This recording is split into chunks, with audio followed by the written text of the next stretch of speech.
Hi hello welcome to my YouTube channel. ఈరోజు కొబ్బరి ఉండలు తయారు చేద్దాం. కొబ్బరికూర అండ్ బెల్లం తీసుకోండి. కొబ్బరికూర బెల్లం రెండు మిక్స్ చేయండి.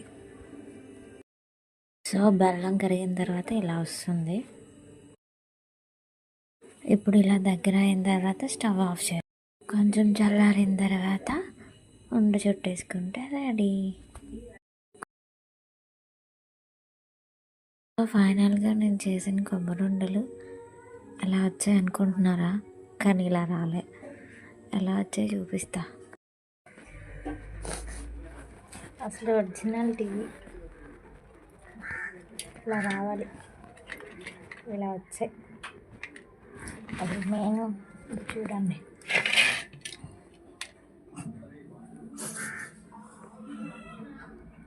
అసలు ప్రాబ్లం ఏంటి అంటే వేడి మీద ఉండలు చుట్టాలి, చల్లారిపోయింది. ఇది పరిస్థితి. Thank you for watching.